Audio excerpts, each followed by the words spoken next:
Hello, yes, I'm Rajat Gupta and welcome to this new brand video. And in this video, we will gonna discuss about uh,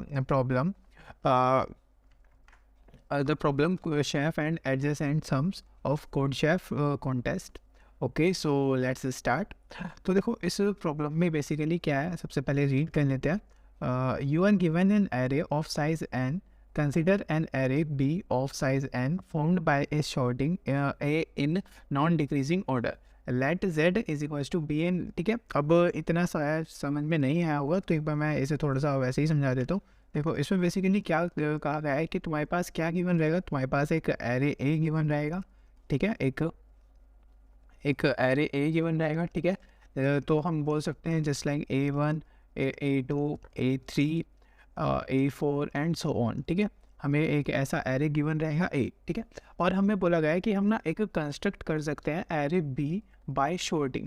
ठीक है, मतलब कि हम क्या करेंगे, ये जो A1 A2 जितने भी एलिमेंट्स हैं ना, हम उन्हें क्या करेंगे, शॉर्ट करेंगे और फिर बी में रखेंगे। तो कुछ भी ऑर्डर हो सकता है, अभी लेट कर लेते हैं just like A2 A5 A1 ना A3 और A4। अभी हम क्या एक अप्रोच की तरफ चल रहे हैं कि हमारी अप्रोच क्या रहने वाली है इस क्वेश्चन में। ठीक है, अब हमने ये क्या कर दी, ये बी, ये क्या है, बी जो है ना सॉर्टेड है, सॉर्टेड एरे है किसका, सॉर्टेड एरे ऑफ ए।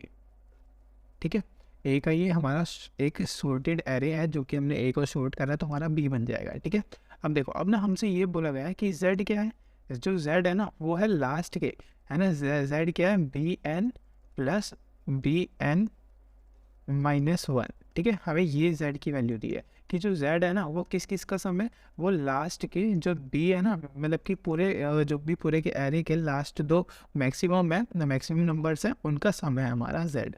ठीक है, तो अब हमारा क्वेश्चन ये है कि क्या हम एक एरे ए को ऐसा मतलब कि रीअरेंज कर सकते हैं कि ये वाली कंडीशन ट्रू, और कंडीशन क्या दी है, कंडीशन ये है कि अगर हम किसी array at I plus array at I plus one करें तो वो हमेशा क्या रहना चाहिए, जेड से लेस दैन इक्वल टू।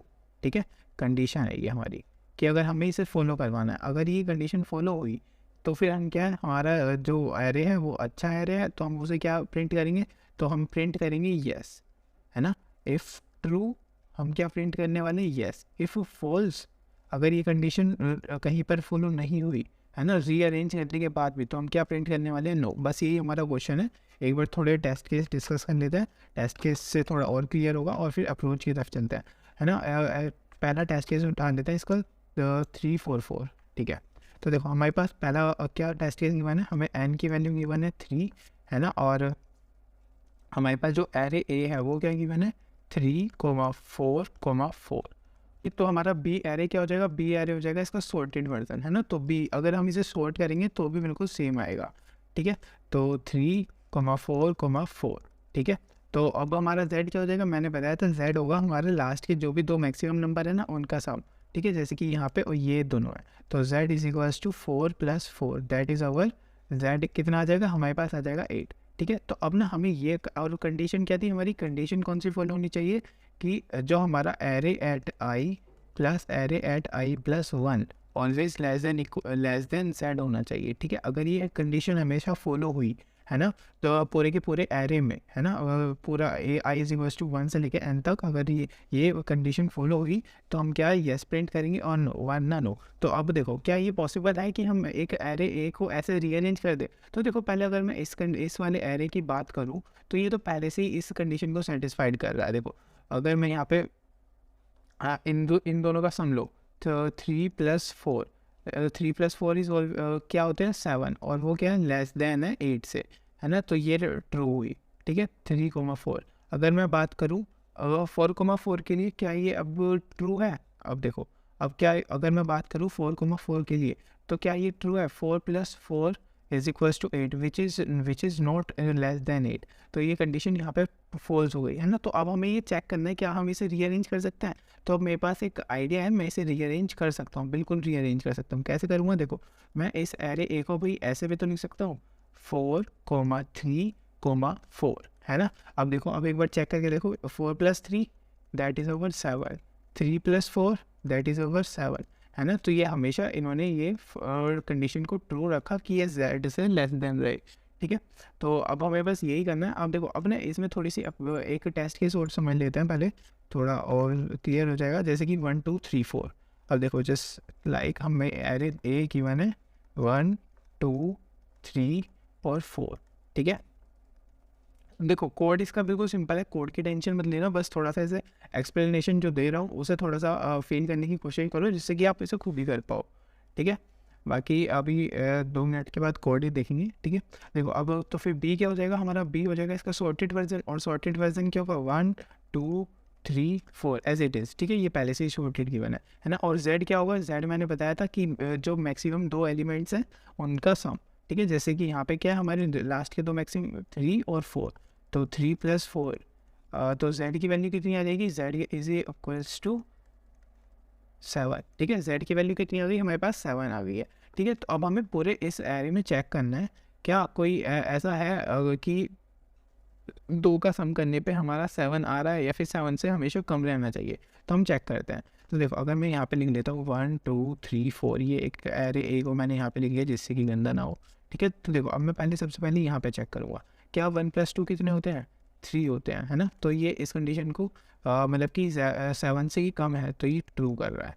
2 + 3 कितने होते हैं, 2 + 3 होते हैं हमारे 5, ये अभी भी 7 से कम है। बट यहाँ पे अगर हम देखें 3 + 4, 3 + 4 is over 7, but this is not equal less than z, है ना। तो अब हम क्या, हमारा इसमें काम क्या रहने वाला है, हम क्या करेंगे, अब देखो अब वो ये हो गया गलत, है ना यहाँ पे। तो अब हम इसे कैसे रीअरेंज कर सकते हैं, हम ना इसे ऐसे रीअरेंज कर सकते हैं कि ये जो 4 है ना, 4 को क्या लिखा है, सबसे पहले लिखे, सबसे पहले 4 को लिखा, मतलब कि सबसे ज़्यादा मैक्सिमम सब पहले लिखना है। और फिर उसके बाद हमें क्या चेक करना है, ये हमें उसके बाद ये वाला नंबर लिखना है 4 1, फिर क्या लिखना है, फिर लिखना है ये 3, फिर क्या लिखना है 2। तो देखो अब अगर हम इसे चेक करें 4 + 1 5, 1 + 3 4, 3 + 2 5। अब देखो अब ये सारी की सारी ये जो वैल्यूज़ हैं वो z से लेस देन है। तो अब हम बोल सकते हैं ये जो एरे है मैंने ये ऐसे रीअरेंज कर दिया कि ये हमेशा वैल्यूज़ z से लेस देन रहेगी, ठीक है। बट अब एक सवाल आता है कि मैं इसे चेक कैसे करूँगा, है ना। तो अब ये जो मैंने थोड़ा सा ये इतना सा पार्ट एक्सप्लेन किया ना, इसी में इसका आंसर छुप रहा है। मैं इसे चेक कैसे करूँगा, देखो मैं ना एक सबसे पहले तो आपको ये समझ में आ गया होगा कि मैं z निकाल लूँगा, आराम से निकाल लूँगा। मैं बी एरे निकाल लूँगा, शॉर्ट करके आराम से निकाल लूँगा, ठीक है। तो और मेरे को पता है क्या करना है, जो मेरा बी एरे आएगा ना, जस्ट लाइक यहाँ पे बी एरे आया, मेरा बी एरे क्या आया था, बी एरे आया था मेरा 1 2 3 4, ठीक है। यहाँ पे लिख लेते 1 2 3 और 4, ठीक है। ये मेरा बी एरे है, ठीक है। और मेरे पास z की वैल्यू कितनी है, z की वैल्यू मेरे पास है 7, ठीक है। अब देखो अब ना हमें चेक क्या करना है, अगर हमें इसका आंसर चाहिए हमें ये चेक करना है कि देखो अब ना एक मैं लूप चलाऊँगा, ठीक है। देखो सबसे पहले एक आइटरेटर रखूँगा यहाँ i, और यहाँ पे रखूँगा j, ठीक है। अब देखो अब मैं ना चेक करूँगा कि अगर मेरा इस ये और ये प्लस करूँ, क्योंकि देखो ये सॉर्टेड है ना, तो सबसे जो मिनिमम रहेगा वो इधर की साइड रहने वाला है, और जो मैक्सिमम रहने वाला है वो इधर की साइड रहने वाला है। तो मैं जब मैक्सिमम और मिनिमम करूँगा इन दोनों का सम अगर इस 7 से कम है ना, तो ये ट्रू है ना। अभी भी आगे फिर मैं आगे चेक करूँगा क्या इन दोनों का सम भी हमारा z से कम है, अगर इफ़ यस तो मैं आगे कंटिन्यू करूँगा। इन दोनों के बीच में एलिमेंट है, मैं सब में ऐसे ही चेक करते रहूँगा, ठीक है। तो आई होप ये थोड़ा कोड समझ में आया होगा। अब मैं थोड़ा इसका कोड लिख के दिखाता हूँ तो शायद थोड़ा ज़्यादा समझ में आएगा, ठीक है। अब इसके कोड की तरफ चलते हैं। देखो यहाँ पे देख लेते हैं। देखो मैंने इसका कोड कैसे लिखा है ना, कोड ही दिखा देता हूँ, लिखने की कोई ज़रूरत नहीं है इसमें, ये थोड़ा इतना हार्ड भी नहीं है, कोड ईजी सही कोड है, ठीक है। अब देखो यहाँ पे क्या करा है बेसिकली, मैंने सबसे पहले मैंने क्या करा, एक मतलब कि इनपुट लिया है ना, एन का इनपुट लिया, फिर एरे का मैंने एरे का यहाँ पे इनपुट लिया, और मैंने साथ साथ ही जो मतलब कि ये दूसरे वाला बी एरे था उसे भी डिक्लेयर कर दिया, और यहाँ पे उसे भी इनिशियलाइज करता रहा मैं एरे के साथ, ठीक है। अब मैंने क्या करा मैंने जो बी एरे था मैंने उसे फाइनली शॉर्ट कर दिया, ठीक है। अब मेरे ना इसमें दिमाग में और आया, बाद में आया, पर ये कॉन्टेस्ट के अब देखो, अब मैंने ये जो बी एरे शॉर्ट करा ना, अभी बताऊंगा, ठीक है। अब शॉर्ट करने के बाद मैंने क्या करा, मैंने z की वैल्यू निकाली। और z की वैल्यू कैसे निकाली, जो मतलब कि एरे के लास्ट में जो ये बी एरे था उसके ये लास्ट के जो 2 टर्म्स हैं, वो एलिमेंट्स हैं, उन्हें ऐड कर दिया, ठीक है। तो मेरे पास z आ गया, ठीक है। अब मैंने क्या बनाया, एक मैंने बनाया अभी देखो, अब मैंने क्या बताया, मैंने लास्ट के 2 आइट्रेशंस चेक करूँगा। देखो ये रहा, मैंने बताया कि एक आइट्रेटर रखूँगा, मतलब कि आई रखूँगा 0 पे और जे को रखूँगा इस पे लास्ट वाले एलिमेंट पे, ठीक है। तो मैंने आई को बनाया 0 और जे को बनाया n-1, ठीक है। फिर मैंने क्या करा, एक वाइल लूप चलाया आई इज़ लेस देन जे तक, ठीक है। मतलब कि जब तक ये कंडीशन ट्रू तब तक ये लूप चलेगा, ठीक है। फिर मैं हमेशा चेक करता रहा, जो मैंने कंडीशन बताई कि ये जो एलिमेंट है, मैंने ये चेक करा, सॉरी, ये चेक करा कि इसका हाँ, मैंने ये चेक करा कि इसका और इसका सम अगर हमें इससे लेस देन है तो मैं आगे कंटिन्यू करूँगा, वरना मैं क्या करूँगा, यहाँ पे लूप को ब्रेक कर दूँगा। बाई चांस एक बार सपोज़ करो कि ये ऐसा होता कि कुछ यहाँ पे अभी यहाँ पे केस नहीं बन रहा, पर हाँ, अगर ये कंडीशन फॉल्स होती तो मैं क्या करूँगा, इसे लूप को यहीं ब्रेक कर दूँगा, क्योंकि फिर ऐसा मैं कंस्ट्रक्ट कभी कर ही नहीं सकता, ठीक है। अब देखो, अब मैंने क्या करा, फ्लैग को यहाँ पे फॉल्स कर दिया और ब्रेक कर दिया कि भाई हम जो हमारा ये था, ये हमारा गलत एरे है, हम इसे कभी भी ऐसा रीअरेंज कर ही नहीं सकते, ठीक है। और बस मैं बाहर निकलूँगा लूप से और क्या कर दूँगा, क्योंकि अगर फ्लैग ट्रू मिला तो मैं येस प्रिंट करूँगा, अदरवाइज़ मैं नो प्रिंट करूँगा। और बस दैट्स इट, इस कोड के लिए इतना ही था। और मिलते हैं नेक्स्ट वीडियो में, तब तक के लिए ओके बाय बाय। अगर वीडियो अच्छी लगी हो आप लाइक करके सपोर्ट कर सकते हैं। मिलते हैं नेक्स्ट वीडियो में, तब तक के लिए बाय बाय।